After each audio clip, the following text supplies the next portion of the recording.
You're listening to a band of gamers podcasting since 2012. Three older best mates share a few laughs and keep you current with discussions about the latest news, consoles, and games.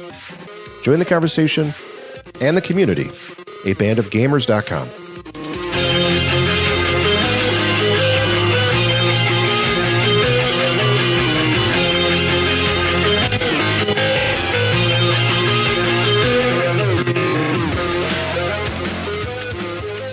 Hello, welcome back. You're listening to a band of gamers, ABOG. Welcome back, everyone. How's it going?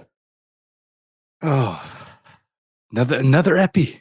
It's been 2 weeks, and here we are back. Thank you for joining us. In this episode, the Xbox Games event happened.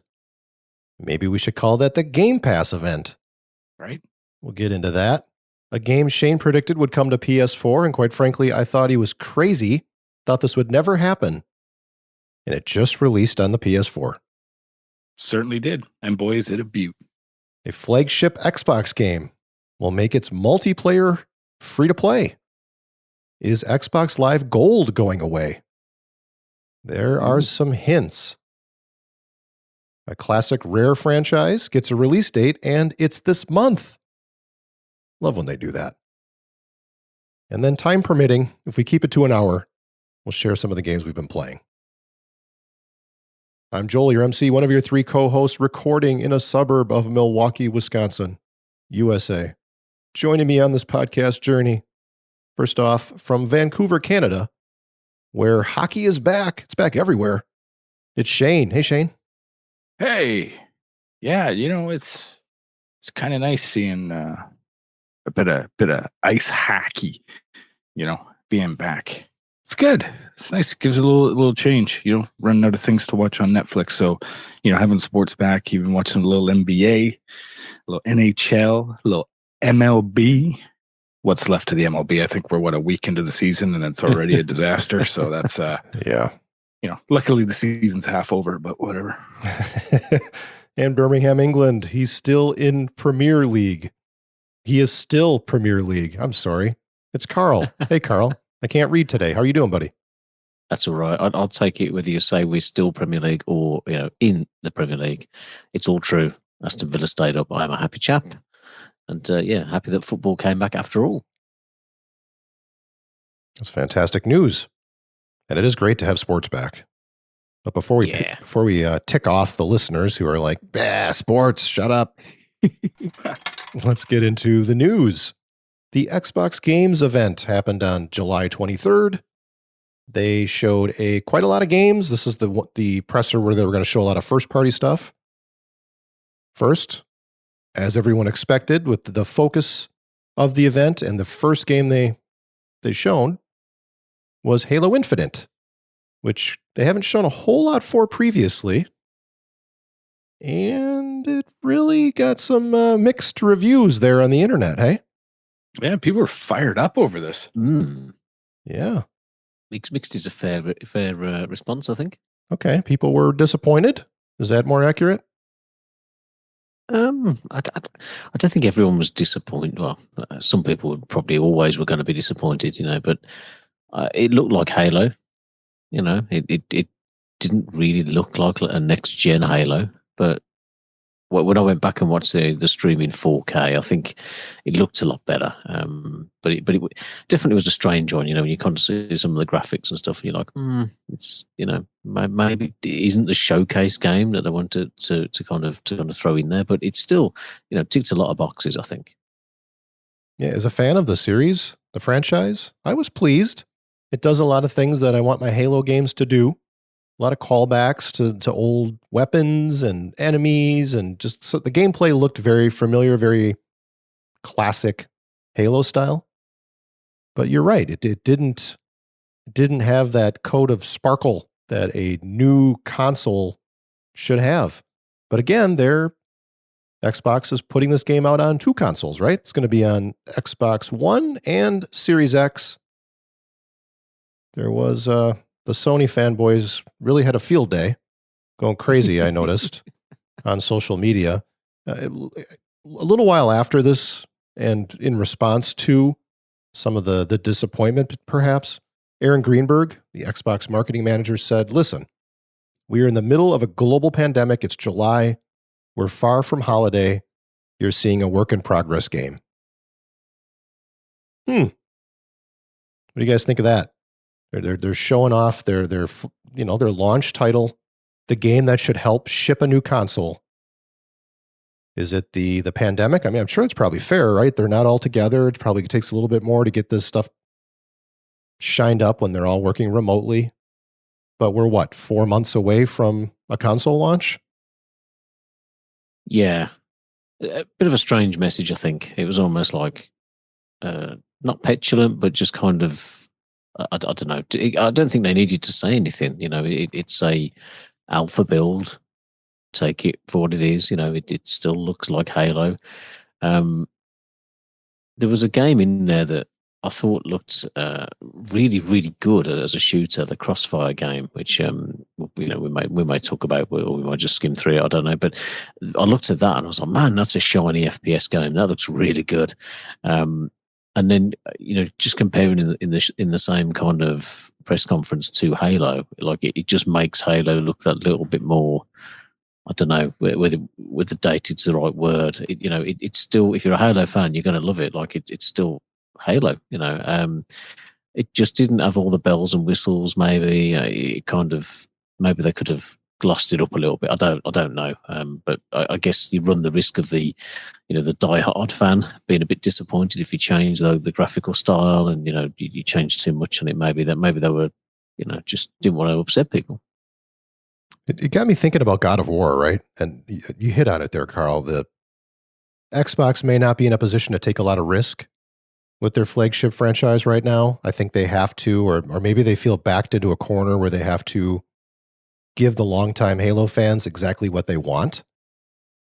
But as such, maybe a little risk might have been a good thing. Sometimes you got to put yourself out there. I thought of God of War, for example, where they took a hell of a risk on that. That's a flagship title for PlayStation. They rebooted it, gave it a different story in a different world, and it worked. The risk paid off. Sometimes you have to have the kahunas to take a little risk, and this did not take any risks, for better or for worse. Yeah, didn't take any risks, but they did say no. It's gonna run flawlessly in 60 frames. Didn't say 4K, but you assume. The game looks like the graphical style and everything around it. Like this is going to run like it's going to run like liquid gold. It's going to perform really, really well. And I guess that's the main thing that you want out of a shooter anyway.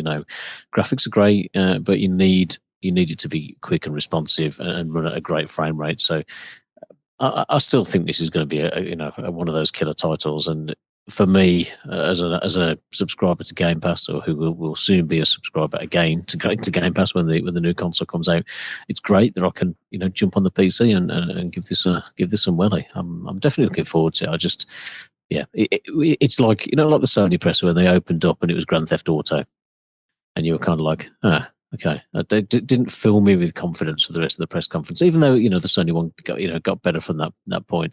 It was kind of a similar thing. I was expecting Halo to be like maybe the end of the show, or the big one of it, and instead it kind of, when you compare it to some of the other games, maybe it kind of lacked a little bit of luster for me. Well, for me, it's to be honest, I'm in. I mean, I saw enough there with that game. I love the series. It did tick all the Halo boxes for me. Just because it doesn't look great is not going to hold me away from it. It's on Game Pass. So even if I don't buy an Xbox Series X at launch, or can't get my hands on one if they're hard to come by, I can still play this game on my current console. So I'm in. I'm not one of these people, I don't mean to make too big of a point here about it not looking great. I'm just being honest. If they're trying to sell a console and this is their best stab at it, it sort of fell flat in that regard. You know what? And I've been playing a lot of PlayStation lately. I've really been loving my PlayStation 4 at the moment with all the games I've been playing. Last of Us 2, God of War, and one I just finished the other day that we'll probably talk about later. After seeing the Sony presser, I might do something I don't normally do and not buy one of these consoles at launch. I don't feel like compelled to pick either of these two things up. What game? Dude, And you know what? Carl, call the cops, man. You got to see, is this guy feeling all right? Like, feeling okay, brother? You know, the summer heat, maybe. Like, this is. Well, I'm just a little surprised, you know. Yeah, I'm always burning a hole in my pocket, my wallet. So I probably will pick one of these up, right? Yeah, dude, I see where you're coming from. I totally get it. I'm going to end up pre-ordering both. I won't buy both. And when I'm looking at the games, even the Sony ones that they've announced, and I'm like, okay, some of them look cool, but how many of those are going to be launch window? Like, how many of those are going to be on day one? You know, is it going to be enough to get you to pre-order that console? You know, to grab it when it first comes out. They both got the benefits of people saying that the Series X has the better horsepower. It's going to be the more powerful machine. But the fact that you can play everything backwards compatible and also on PC, it's one of those. And you think, actually, just keep the cash in the pocket, see how it performs. And if the thing looks great and it performs great, then jump in. But I don't know. I'm the closer we're getting, the more I'm kind of wavering a little bit. There's definitely a couple of games that I want, but they're going to be on PS4 as well. It's a difficult one for me, like Cyberpunk and the new Assassin's Creed. I'm like, I want to play both of those, but I could just play them on the PS4 Pro. So, and who knows? Maybe I might be joining you, mate. You never know. And there was a follow-up, some questions that were followed up with that Halo about how it looked, and I heard this on IGN. Apparently, that Halo Infinite's not going to have ray tracing on day one. So, talk about the horsepower of the console. It's not going to have all of the bells and whistles with the horsepower until later on. They're going to patch that in. So if it doesn't have anything special, if it looks the same perhaps on maybe with faster load times on the Series X, but it looks the same, plays the same on the One, why would I have to buy that right away? And Sony doesn't, I don't think they have anything in the launch window that's down the line. They got a ton of stuff. I want to play that new Spider-Man, maybe that Horizon Zero Dawn. I'm sure there's plenty more games coming. But at launch, both these consoles, it's a competition, right? They both want to get out this year to compete with each other to sell more consoles. For the first one out, the best priced one potentially is going to sell. But I think these two need a year. I think they need a year. They need to go back and work on put some nice launch packages together, some games. Come out in a year. You're coming out too early. It's not going to happen, right? But that's putting back in the oven. They're not ready. You could be right. I guess we'll have to see how many more of these games are getting close to launch window for Microsoft as well. I mean, we saw a lot of cinematics in there, didn't we? We saw a lot of, just video. Not really any gameplay. A lot of cool ideas of games. There was a couple on there. State of Decay 3 had a cool little trailer. Just looked a bit different. I mean, I'm not a State of Decay guy, but looked like some kind of crazy hunting game, really, with the zombie deer in there and stuff. And I think it looked really, really good as well. Like it looked. Yeah. There was that one clip where the lady's kind of on a bit of that ledge, and it's snowing and whatnot. And I thought, wow, that looks amazing. That looked really, really, really, really pretty. It's a good looking game. I played a bit of State of Decay 2 with my wife and another couple. It had like some 4-player going. It was pretty fun. It's a little bit like Don't Starve, where you really got to learn the mechanics. It's a survival game. It's difficult. It's not obvious what you're supposed to do at first. But once we got the hang of it, and then our friends were too busy to barely find the time to hook up the four of us, calendars and time frames and everything else, but yeah, I thought that looked pretty good. They showed a new Fable game. That's the worst kept secret, as they say in video games right now. Playground Games, the folks behind Forza Horizon, make it a Halo game. Not much shown there. There's clips of a new Forza. Look pretty good. Not going to be a launch title. First time, I think, in a while that didn't come out with the console. Yeah, usually they have one ready to go, like almost like a back-in. Right when they launch, and that looked really pretty as well. Beautiful looking. I mean, for what you see, I mean, there's a little bit of racing footage, but a lot of it was like that garage. But it looks stunning though. Obsidian showed some good games. There's Sure that did. there's that new one that's out. What's it called? Grounded? Yeah. It's almost like Honey, I Shrunk the Kids looking kind of thing. Survival game. That's out July. It's already out on Yeah, it's out now. Xbox Game Preview and Game Pass. It's sort of an alpha or a beta or something. Soft launch. And then Avowed by Obsidian, which got my buddy Adrian all excited. So he's a huge Me too, Adrian. he's a huge Obsidian guy, and I hung out with him the other day, and he was talking about it, and he's like, "Come on, that Obsidian game." And for me, I'm not a huge RPG guy, so it's kind of over my head, but I know he was really excited about that. Carl, you're an RPG guy. What'd you think of that Avowed trailer they showed? Yeah, looked very interesting to me as well. It immediately got me hooked up with the graphical style. I forget which world it's set in as well. The top of my head, it's set in like an existing kind of fantasy world. But it did look cool. Like it immediately hooks me in any kind of first person RPG. He's going to get my my toes twitching. But again, it's just a trailer. It does look like it's completely exclusive as well to Microsoft, which is great. Obviously, it's their studio now, isn't it? So it's the more of these kind of new IPs that they can throw out and be like, this is just us. And I think this one was just on the Series X on the PC. It wasn't on the Xbox One. So this is truly next gen, if you like.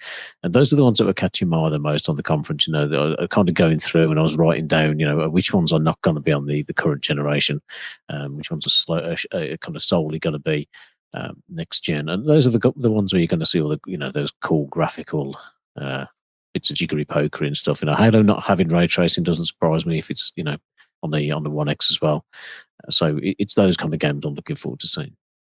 Yeah, and if it's not coming out on the One or the One X, that means it's like 2 years out, because all the games for the first year or so are going to be on both. So Avowed must be a couple years off yet. Definitely not in the launch window. And every game they've shown at this event was on Game Pass. And I think that's the star of the show right here. Game Pass is continuing to be a great service. They want you to buy that subscription. The console, the Series X, is a machine to play the subscription. So that was my biggest takeaway from this whole conference. It was, maybe I don't need a Series X at launch, and it sure is great to have Game Pass to play all these games. Amen. I think being free on Game Pass, included in Game Pass or free to play, was kind of the tagline on there. It's great. Again, if you are a current owner, they seem more interested in getting you into the infrastructure or retaining you in their kind of, their community rather than actually, talking about the console. Like you said, John, at the start of the show, this was more about it was like the Game Pass presentation more than anything else. And some very good games in there. There's a couple of strange announcements I thought as well, like saying you can play Destiny 2 on there, coming to Game Pass, and it's in 4K, 60 frames per second. Great.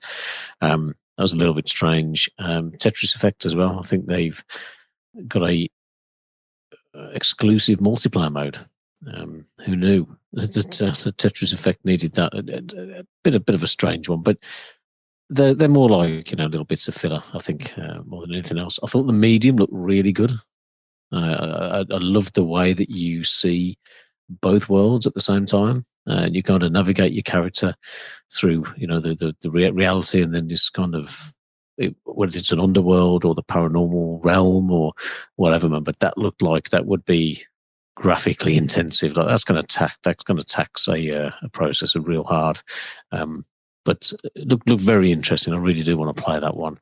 And again, I can hopefully try and play that at low settings on PC by the time it drops. But anything catch anyone's imagination, or was there anything strange about it? The Phantasy Star one for me was a bit of a weird one.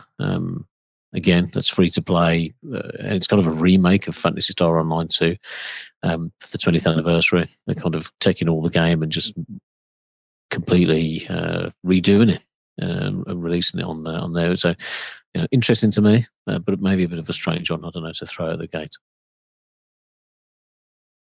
The Psychonauts 2 look like it might be pretty good. I'm a fan of Double Fine. So that's, the Jack Black singing didn't really do anything for me. Oh, it did for me. You're both dead inside. Look, I like Tenacious D, but it's a video game trailer. They seem to put a lot of spotlight on a singer there for that.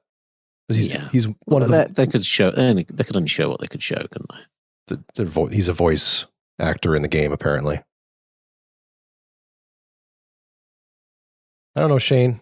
Let's be the litmus test here. Let's do it. After watching this, you buying an Xbox Series X? After watching this, no, I'm not. I've no desire to. Maybe, we'll see. Maybe a couple years down the road and whatnot. We'll see what's kind of around. See how the new, Forzas and whatnot look like. But just be very.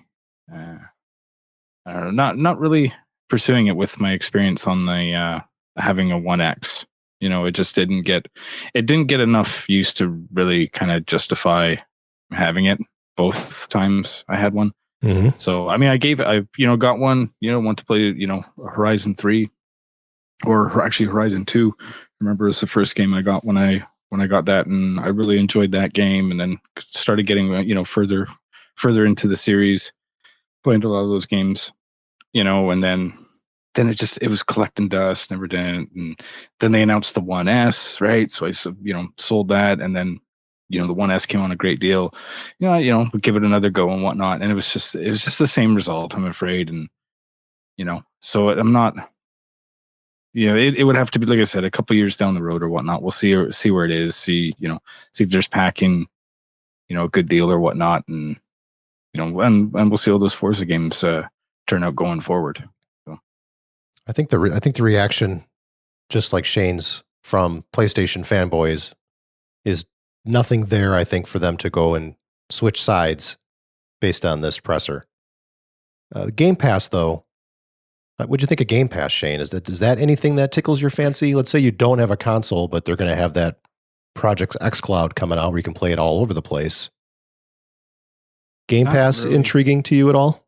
No. Like, I don't like, stuff synced so I can do this. And I can sync it to I don't even have my phone synced to my car. I don't even do that because I don't like everything connected and, you can pick it up here. I'm only going to play on a console under my TV. I'm not going to go and play on a tablet, chilling or whatnot, or I think I'm going to play it on the PC now. No, it's always going to be in the console of the box. So, like that functionality, it doesn't interest me at all, really. And as far as Game Pass, it's a tremendous service. You guys get a lot of value out of it, and many of our listeners in the community get a ton of value out of it, and that's absolutely fantastic. I even thought of doing PlayStation Now even. Like, it's just, I'm not a subscription kind of guy, to be honest. It's not appealing to me. So I stay away from it. And if there's a game that comes out, I'll buy the game, and I like that. Maybe that's what it is. I just like buying shit. No, I don't like buying shit, but I like feeling. Yeah, I know you're buying a license to a game and whatnot, but I like feeling like, I own it.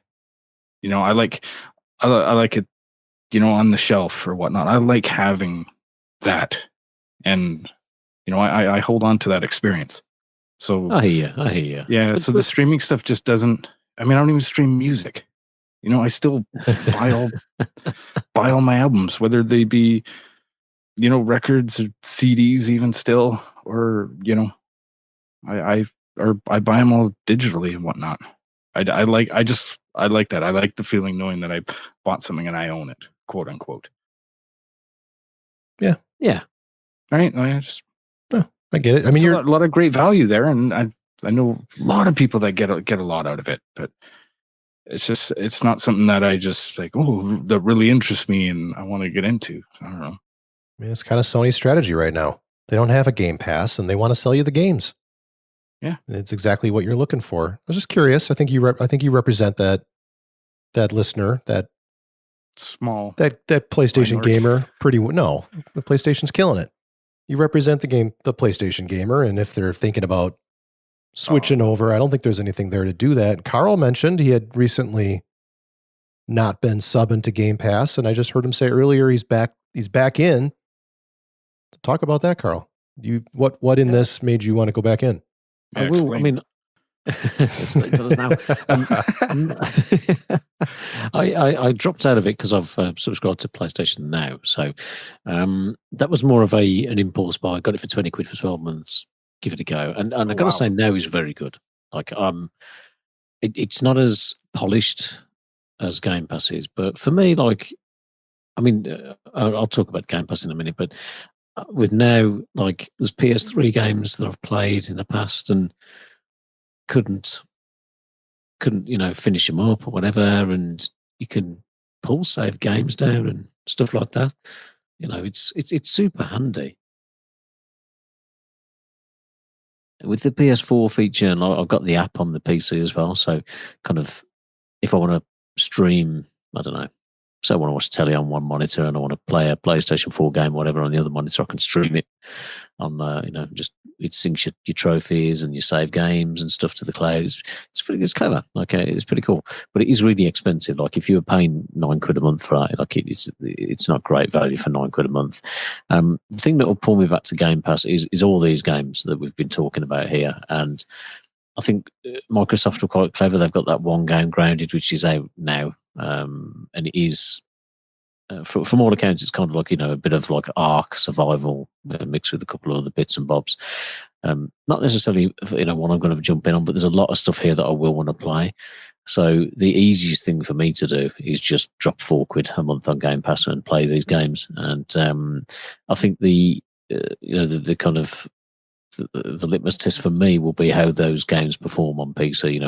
If it's a choice between me upgrading a graphics card, like I've got to switch that GPU out and get an upgrade on that, it's going to be cheaper to buy the console at that point. So I think that'll be a key, for a lot of PC owners as well. Maybe if they're locked into that infrastructure, it might be a way of getting people to switch across into console gaming. But that's the reasoning for me. I subscribe for a few months. I'll play a load of stuff from it.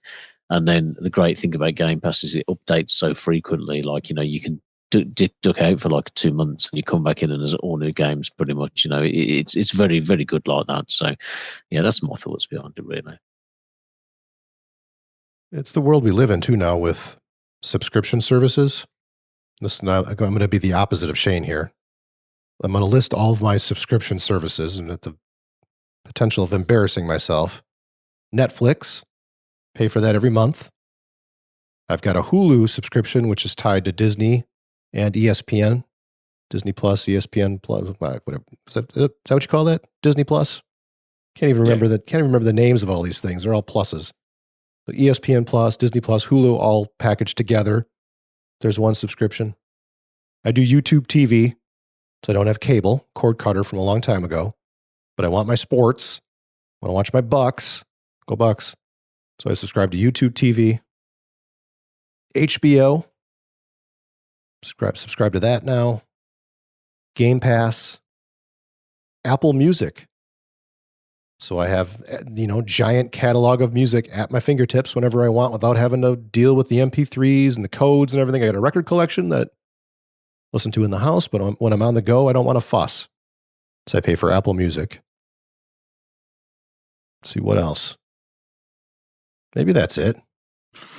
Yeah, that's it. Yeah.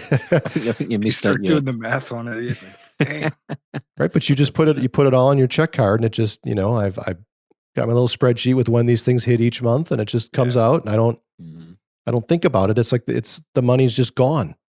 I'm not thinking about what else I could have spent that money on. It's just, just part of my budget, and it's in and it's out, and I think that's a brilliant plan for all those companies and all the people like me who are like, I've got it. Game Pass to me is a fantastic service. But like a lot of you out there, I can't play all those games. I don't have time for that. So I end up playing a couple here and there. When Forza or Halo or the new Gears came out. Like, I have Game Pass. I don't have to go spend the $60 on the disc. But I probably paid $60 to play Gears because I didn't play anything else on that service for a couple months.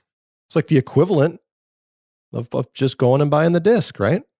Pretty much. Yep. Yeah. Plus, when you factor in all of your OnlyFans subscriptions as well, Oh my God. It pays for itself. Don't get me started on that. All those gamers who are showing tits on their OnlyFans thing, that's a little ridiculous. I don't know. It makes me a few quid. You're welcome. You're welcome, yeah. I think we chatted long enough on that. Let's get to some more news here. Shane. Yes. You're prophetic. You made a prediction. I'm going to give you a platform to gloat because you deserve it. Go for it. Nah, man. No, it was funny. I think there was even the developer said, we're talking about Cuphead, by the way, which came to the PlayStation 4 this past week and was kind of just dropped out of nowhere. Tuesday morning, all of a sudden there was rumor, there's a bit of buzz going, and then all of a sudden this trailer dropped and it was official and it was out that day. You could pick it up. But I remember, it was never coming to PlayStation 4. The developer did this interview with, I don't know, this Eurogamer or someone, and it's never coming to PS4. So you can't say never anymore, man. You can't be doing that. It's way too much money. So, yeah, and I remember we were chatting, I think it was when the game came out, we had a good chat about it, and yeah, I knew it was inevitable. I mean, there was games like look at Mass Effect. Mass Effect came to PlayStation. Inside came to PlayStation. Fez, another game that was never going to come to PlayStation, came to PlayStation. Came to all three PlayStation platforms. Yeah, right. But so it's inevitable. It happens. You were so sure though, like you were like 100% it's coming to PlayStation 4. I'll play it when it's there. Like, you might have had to wait, but the game is worth the wait though, right? Like it's superb. It is. It is, and I've been playing it, all week. I'm still not very good at it. Still learning. As I've noticed, it's the biggest thing in the game is a lot of dying in order to learn, the sections of the map or the patterns of the boss battles and whatnot. And I like that. I had the first boss battle I was in, just kicking my butt over and over and over, and it was probably 20-30 goes at it, and then it finally did it, and it's just that's so rewarding, so old school rewarding, and it's refreshing to have a game like that. It's just balls hard, but when you finally do complete it or get through a level and whatnot, man, it feels good. And everybody knows, Cuphead, the game, absolutely stunning, beautiful, very, unique, one of a kind. They've really, knocked it out of the park with this game. And yeah, it's been fun. It's been a long 2.5 years wait. But it finally, did arrive on the PlayStation, and yeah, man, it's so good. So if you're on the fence, you haven't had a chance to play it on, the Xbox or even the Nintendo Switch, which came out a couple years ago or a year and a half ago now. It's the real deal. The hype was, real about it, and it's fantastic. And I love playing it. Everything about it. Obviously the art style, but the music, everything, just the way everything's put together is just, great game. Great game and a must play. That music, man. That music is so awesome. Yeah. Like that old ragtimey jazz. Man, it's fantastic. I wish I played this game. It's too frustrating. Like I tried like a second or third boss. I forget where I left off, but it just, after 50 or 40 attempts, I'm like, ugh.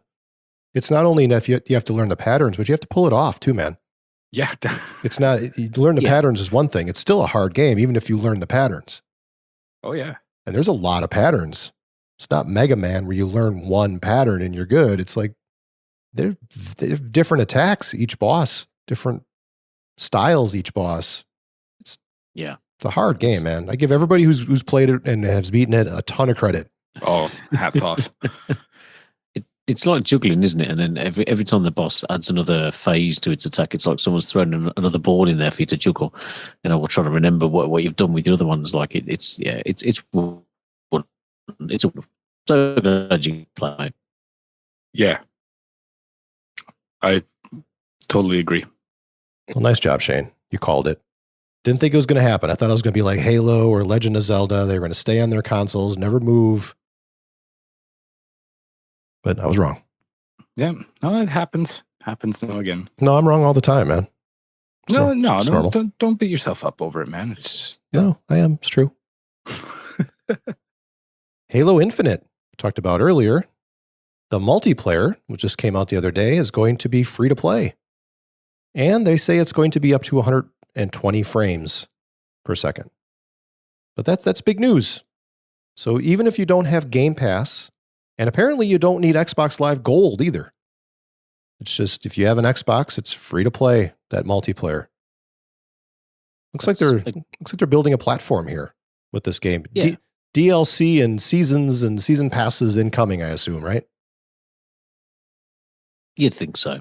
I mean, if it's a free-to-play game as well, they could well throw something like the Battle Royale model in there where you have like a little season pass or a ladder, where you get XP, you level up, you might get a few cosmetics and things like that. So interesting. And, it's an easy kind of first taste to give people, isn't it? And it's like, oh man, this multiplayer is great, I could just subscribe to Game Pass for a month for £4 or £7 or whatever you pay, and just I'll do the campaign, and then once you get in, you're in. So yeah, good idea for them to give this up, especially if people are on the fence about getting the new console as well. If people can get into that multiplayer on the current generation as well, why not? Why not give it a go?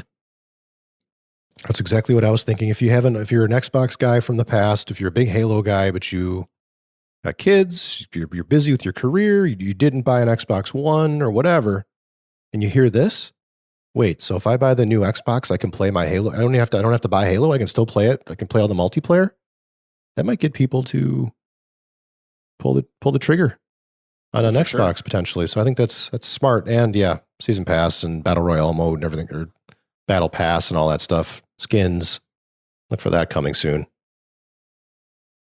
Not to be pessimistic. That sounded rude. That was bad. Sorry. Try and be positive, and there I was, like, being negative. Right. Well, there is some positive news here. Xbox Live Gold appears to potentially be going away. So this is what's happened that's hinted at this. Microsoft has stopped selling 12 months of Xbox Live Gold. So if you want to sub to the service, they're no longer selling the 12 months. They're only selling 1 or 3 months of gold. So that's interesting. That's the first hint. We talked about Halo Infinite multiplayer there, free to play. You don't need gold. That's the second hint. Sony, of course, if you want to play Fortnite, you don't have to have Plus. Typically on PlayStation, you need PlayStation Plus to play online. But on their free to play games, you don't need Plus. Microsoft seems to be going that direction as well. Not going to be requiring gold for the free to play games. And obviously they want to sell you Game Pass. They've got that Game Pass Ultimate currently, which includes Game Pass, the upcoming Project xCloud. It includes Xbox Live Gold. You also get Game Pass on the PC in that Ultimate. But it certainly would appear as though they're going to be offering one subscription that includes everything. Or they're stripping gold out and just saying, we'd rather get your Game Pass sub and online's free for everybody. That probably seems the more likely scenario here. What do you guys think? Yeah. I think they've got to get rid of gold. I think just because of the disparity. Like if you play on PC, You can buy your Game Pass for $3.99. You don't need gold to play multiplayer games. You don't. It just doesn't exist on PC. It's never been a thing. And in order for them to be competitive on the PC market, and with other storefronts like Epic and Steam and things like that, you can't have a subscription to play online. So by kind of having that on one platform on the Xbox and not having it on PC, and you can play the games on either, I think it's kind of run its course. I think they have to do a rebranding and a repackage of that, and maybe you've already got the situation on console where Game Pass is more expensive than on PC anyway, so maybe they'll figure something out to say that gold is now included. I don't think it'll dent their wallets too much. I wouldn't imagine, because most people have rolled everything into Ultimate anyway, wouldn't they? The serious portion of their market. So, yeah, I'm not surprised. I think it's confusing too, right? You've got Xbox Live Gold, you've got Game Pass, you've got Ultimate, which is both and includes the PC. Yeah. If they want to sell one sub, they want you on Game Pass, they need to make it less confusing. I talked about all the subscription services I have. Netflix is Netflix. It's not Netflix Gold and Netflix Plus, and you have Netflix or you don't. I think there's like an HD version of it or something. They do get a couple extra bucks out of me, those bastards. Oh, you got that 4K prescription. I think this makes sense though. I think it needs to be less confusing. They just call it Game Pass. You don't need that online thing anymore. Remember back in the day when Xbox Live Gold was out, and then like Netflix had an app on the 360. And in order to watch Netflix, you needed gold. I mean, it used to be just tied to everything. So they've loosened the reins over the years, but now it's just time to just get rid of it. I think it makes sense. They're going to make money on Game Pass. And, it's another checkbox against the PlayStation. Like you don't need gold to play online. You don't need Game Pass to play online. Game Pass, you get games, you get online for free, whereas PlayStation's still charging you for PlayStation Plus, which, by the way, is also confusing with PlayStation Now. And yeah, it wouldn't surprise me if PlayStation. I'd be very surprised if they don't do something to merge PlayStation Plus and PlayStation Now with the next generation.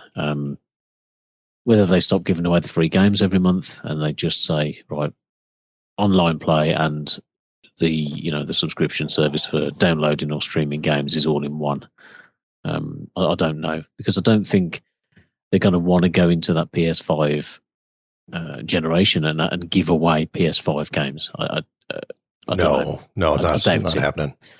So the sensible thing would be just to roll it in with now. But I guess we'll just find out, whenever their next announcement is. But I would imagine that's something that they will do. I mean, if Xbox gets rid of gold, wouldn't PlayStation just get rid of PlayStation Plus? Or at that point, do they just say PlayStation Plus is the games? You get 2 free games a month, or whatever it is now that they ditch the Vita. I don't know the count. What's like 3? 2 mainly for months. Yeah, they've thrown in an extra one for the past few months, just kind of off on the side. There's another one. Yeah, but they're 2 PS4 games, aren't they? So they're like, okay, the quality varies, but they are 2 games for that generation of consoles. Now, if you're picking up a PS5, what they're going to give away? I mean, I know the games are backward compatible, so they could get away with it there, but it's not got the same impact as Xbox saying all of these games are on Game Pass. You can play all of this stuff, and they need to react. So, and I'm sure they will. Last bit of news here. Battletoads. Everybody remember that game? What? From the NES. It was on the SNES too, wasn't it, Shane? Yep. And then it was in the arcade. But it's been since the SNES, I think, since there's been a new Battletoads. It's been that long. They made an appearance in, what's that fighting game? Let me out here. Oh, yeah. Oh, man. That's what, a few years ago. Killer Instinct. Man, I almost forgot. Getting old. Can't remember everything anymore. Killer Instinct. There's Battletoads in there. And everybody, it was coming to Game Pass. Coming to Xbox One and Game Pass. But Windows 10 and Steam as well. They shared a release date, and it's August 20th. So just a few weeks away. I don't know if you guys watched the trailer. with the date reveal. But very animated style, colorful, almost reminded me of like a Castle Crashers kind of style of colorful animation. It's a beat 'em up like Castle Crashers. Castle Crashers is a bit older, but the game looks a lot better than that. But just the color, the animation. It's a 3-player couch co-op game developed by Dlala Studios, DLALA, however you pronounce that, and supported by Rare. So they must be helping. I'm not exactly sure what their involvement is. Yeah. Besides it being their franchise. But pretty cool. So it'll be on Game Pass. Yeah. No surprise. I think it looks, the animation style looks like something off Cartoon Network or something, doesn't it? It looks very cool. Kind of Nickelodeon-ish. Yeah. It's bright and vibrant and fun. I definitely want to be, and again, when I'm looking at Game Pass, I'm like, oh, time to, jump into this, end of August time, beginning of September, when we start to get a bit of a time frame on the games coming through. And also if I actually want to play the Halo games before the new one comes out. I do like the look of it. I hope it's more Castle Crashers than some of the other games that have tried to mimic it. Castle Crashers is an amazing game, such a good game. But they just had that mix of kind of RPG elements and the cutie kind of graphics with the blood and stuff. Like it all just merged together really well.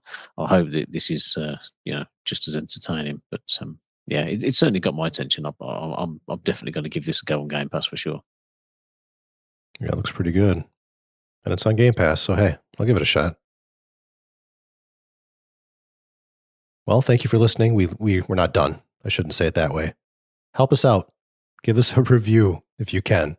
We've been asking last few shows. We'd really appreciate it if you listen on iTunes podcasts. It should be right there in your app. Give us some stars. Leave a few words. Let us know how we're doing. Or in whatever app you use. Give us a little review. Put some fuel in our tank. Help us keep doing this every other week. We love hearing from you. And those reviews, seriously, they mean so much to get that positive feedback. Helps push us along. Yeah. You can also join us on Discord for some great conversations about gaming, music, and beer. Or you can send us an email, abogpod@gmail.com. So I just finished Uncharted 4. It's a back-to-back Naughty Dog games. So I was playing The Last of Us Part 2, loved it. As you can tell from the hour-long spoiler cast we had at the end of the last episode, or 2 episodes ago, where we also reviewed it. Couldn't stop talking about it. Left such a great impression on me. I almost wanted to play it again, but I ain't got time for that. I don't give a shit about the platinum. Okay, so it wasn't just me. I was craving a little bit more too. I'm thinking like, should I go for that platinum? But it was such a great game that you want to go back and play some more of it. I didn't know what to do. I'm like, kind of like after I've had a hell of a year here. Mm-hmm. Red Dead 2, God of War, The Last of Us Part 2. I'm like, what am I going to do next? Right? It's like you're a gamer now. I'm screwed. I'm not going to be able to play anything after Last of Us 2 spoiled me. I didn't know what to play next. And I checked out my backlog, our spreadsheet from the beginning of the year. And there it was, Uncharted 4. I'm like, wait a second, that's a Naughty Dog game too. And sure enough, man, it's scratch that itch. It's got a lot of that same style of gameplay in there. Nathan Drake, kind of the end of a saga. A great game. It did, I thought, drag on a little bit too long at the end there. I almost got a little burnt out. But it was a good game. Just maybe an hour or two too long. But great to play some more Nathan Drake, and they really tied it up rather well. Love the ending when it got to it. Yeah, when it got there, it does. Yeah, I think it does. There's a lot of the usual climbing and navigating rocky faces and stuff, and all that. And I think there's elements of the story that do, because there's a lot of kind of change, like a bit of a flashback here, and then kind of you come back to it. I love I think they finally got a bit of humanity, I think, into the characters in this game. Like I love Nathan and Elena's relationship and how they kind of like and he's kind of, he can't resist that one last mission, like that one last, one last chance at a big score and stuff. And then, it just to see how they react, like, as a couple, like, married and stuff. And it's just great. And like you say, Joel, the way they ended up, I won't spoil it, but it was perfect. And hopefully that, that when we get a new Uncharted game on the next generation, maybe it doesn't have Nathan in it, but we'll see. We'll see what happens. But I'm glad you played it, because I think it's a superb game. I think it looks stunning. I think it's, still looks fantastic. It's a couple of years old now, but yeah, great game. Great way to end that quadrilogy, I suppose. Wasn't that your game of the year a few years ago? Yeah, I think so. I think, well, I've probably had Persona 5, The Witcher, Uncharted 4. I can't remember who got it last year. But yeah, it's a superb game. Superb game. Yeah, I don't remember what your last year's game was either. Shane, do you remember Carl's game of the year last year? It was probably The Crew 2. That was yours. Oh. It must have been something I played earlier in the year, maybe. I can't remember. Madness. Man. Yeah, it has to be an Uncharted game at some point. It's always, every year it's an Uncharted game for him. It's not that far off. The Lost Legacy was good, actually. That was fun. Actually, and it's a really bite-sized game as well, Joel. That's definitely worth your time. I picked that one up because it's cheap now, and it's like you said, like 7 to 10 hours or something. And Nadine in Uncharted 4 is one of the characters in this next one. And I had to go back and look. I'm like, where in the release date calendar is this? It came out after Uncharted 4, right? So it's after. Yeah.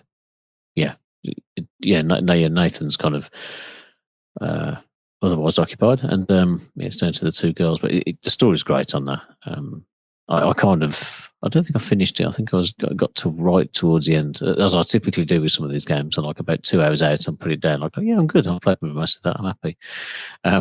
Yeah, Borderlands 3, by the way, was the game. I think my game of the year last year. There you go. That was a great game. Borderlands 3 is a tremendous game. I'm loving the PlayStation lately. I've been like playing a lot of Xbox over the last couple of years.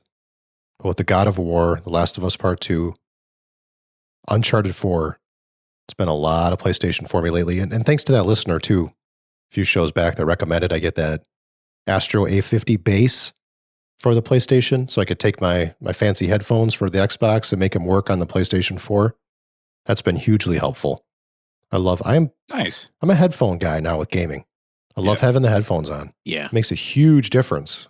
So to be able to take those headphones that I spent too much on and have them work on the PlayStation 4 as well, that's really helped kind of reinvigorate me for a lot of these. And there's so many great games in my backlog on the PlayStation, and they just continue to kill it. And now that new game, Ghost of Tsushima, God, that looks good. Yeah. God, that looks good. Right? Yeah, man. It's on my radar. I haven't managed to pick it up yet. I'm currently, and you're talking about headphones there, Joel. I'm the same. When it comes to certain games, some games are like my headphone games. Like at the minute before work, I'm getting an hour or two in of Assassin's Creed Odyssey in the mornings. I'm fair all the way through that game now, but when it's immersive like that, and like I want to feel like I'm in the world, and I want to hear all the quest lines, and like, and I want to follow the story and the lore. Got to put the headphones on and just kind of drown everything out and just get into it. But then there's other games that are my podcast games or music games where I'll just turn the sound off, like Diablo 3. If I'm just playing a new season and just going through that, like I'll binge podcasts or new albums just while I'm playing along with that, or something like Dark Souls or Bloodborne, another great one. Put some metal on and play them games. It's awesome. I'm not sure what I'm going to play next. At that spot again. Like, can play anything in my backlog. I can play anything new. Man. Yeah. Decision. I really want that Ghost of Tsushima game. Yeah. Tsushima.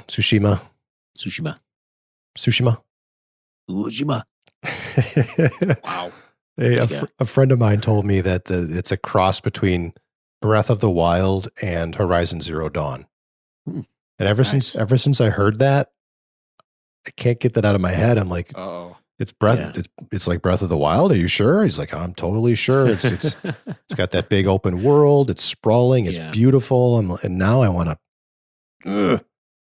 Yeah. Love Breath of the Feel you, Wild. man. If it's got that Breath of the Wild feel, might have to play that next. We shall I think see. it's also it's got a bit of more of a guidance as well. Like it's got the kind of like the original couple of Assassin's Creed games. Like you think about Assassin's Creed 2, where it had those markers all over the map, so the little prompts for you to collect stuff or do like small events or little quests here and there, little objectives. The map's full of that stuff as well. So for someone like me who just likes to tick things off on a map, it's ideal. So definitely, I'm keeping my eye out just to see if it comes down in price. Maybe get that a little on offer or something. And yeah, definitely want to be playing that this year before the new console comes out. Indeed. So that new PlayStation 5 is not going to have anything on it for a while. Nope. Right. You know, funny enough, like we're talking about this stuff with Microsoft as well. Like, you know, you get it on one and it's upgraded on the other one. Me and Shane were having a kickabout on FIFA the other night, and we noticed, like, as you booted FIFA up, there was a little notice on there saying, "Oh, buy FIFA 21 on the PlayStation 4," and it immediately upgrades for you on the PlayStation 5. So you get it, you know, as your free upgrade. So I'm assuming that, because of the window when these consoles are launching, obviously all the sports games are going to be coming out September, October. It wouldn't surprise me if obviously that's across the board for the EA titles. So we'll wait and see. But it's good to know that that's on, you know, PS4 and Xbox as well. Oh, and NHL actually NHL 21 actually got somewhat announced that actually there is one this year, but it will be only on PS4 and the One X. And it's pushed back. It's going to come out a little bit later than normal. It usually comes out, you know, the first week or two of September. Looks like this is going to be like mid-October, maybe end of October and whatnot. They're saying because of the whole lockdown and people working from home, it's delayed things, which personally I think is bullshit, but whatever, that's just me. And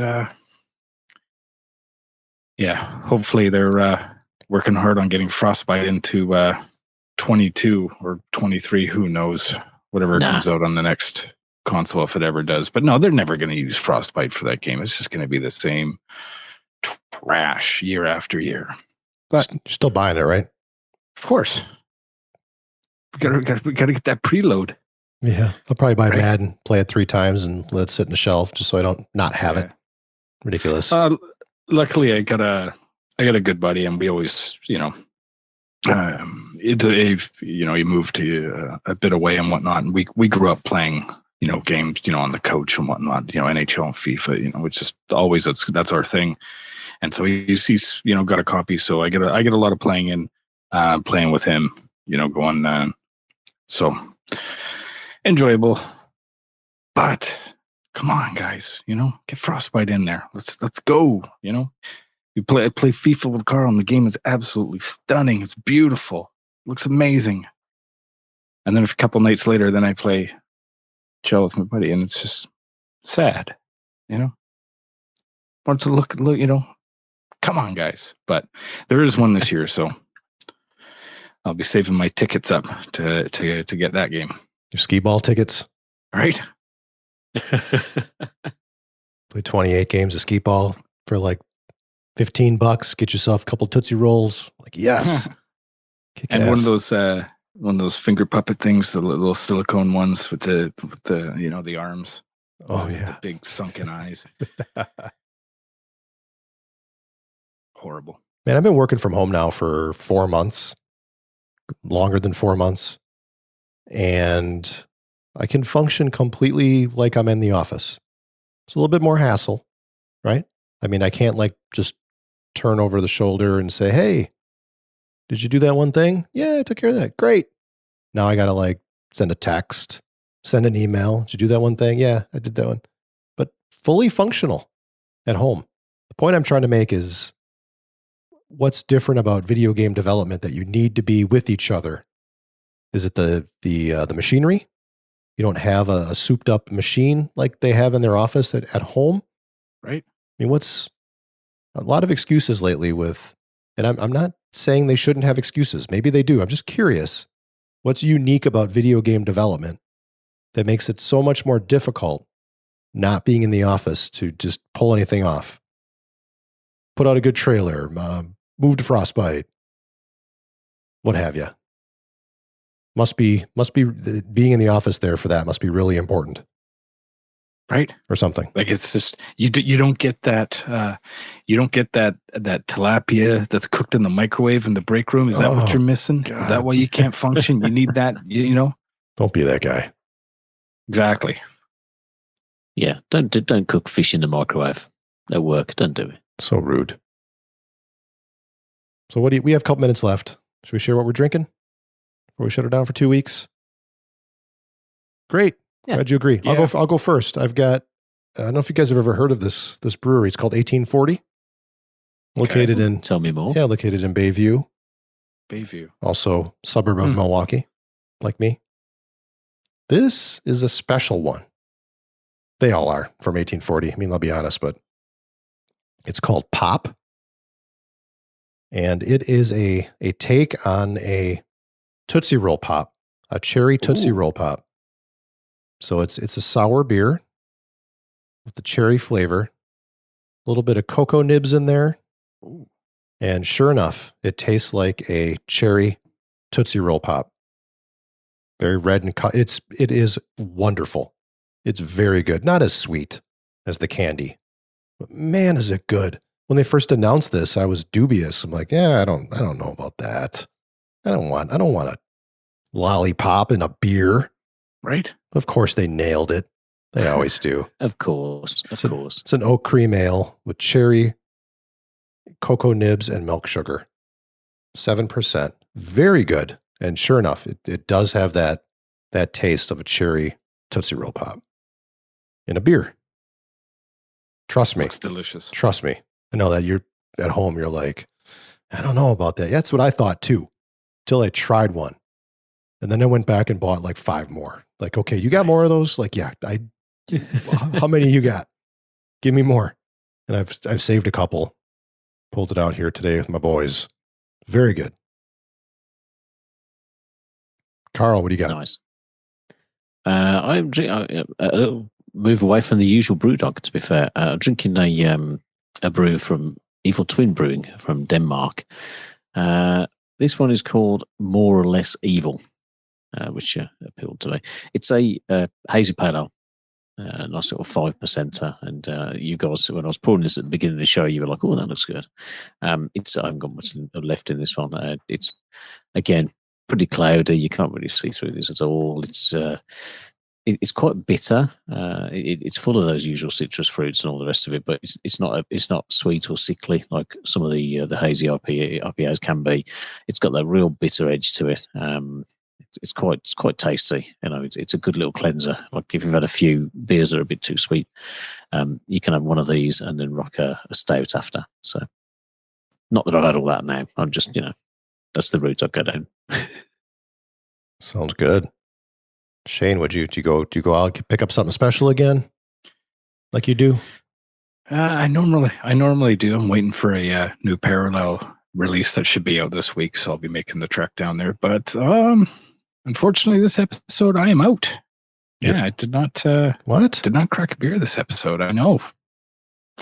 Call the cops. It's. It's being check my temperature here. No, I do have to venture out. We do record. Well, for my time, it's in the afternoon.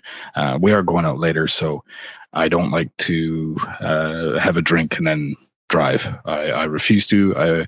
I never have and never will, and I stay responsible. And so that's why the show a little bit drier for me this episode. But don't worry, in a couple of weeks I'll make up for it. Believe you me. Mate, you can't beat that H2O anyway. You need that. Yep. Well, I represented you anyway. I don't know if you saw my shirt here. Yep. Got the Parallel 49 shirt on. Best shirt in the world. Yep, very comfortable. Very comfortable shirt. Yeah, they got comfy gear down there. Well, it was a good show, guys. Thanks so much. Thank you for listening. We appreciate it. If you haven't done so yet, drop us a review. That would be great. Give us a shout on Twitter, @A Band of Gamers, on Instagram, @A Band of Gamers. Come say hi in Discord. Think we got some stuff on Facebook. Looks like Shane's keeping us busy over there. Yep. Want to say hello there? Seriously, put a little fuel in our tank. Help push us along. We love hearing that you're enjoying the show. We love hearing from you. Otherwise, it seems like we're just talking to a microphone. It's kind of odd. It's good to know you're out there. Seriously, come say hello. We'd appreciate it. Until next time. Cheers, guys. Shane, hold up a fist or something. Right. Cheers. Cheers. Cheers. Need a new one. Ah. Delicious. Water. It's good for you. Oh, yeah.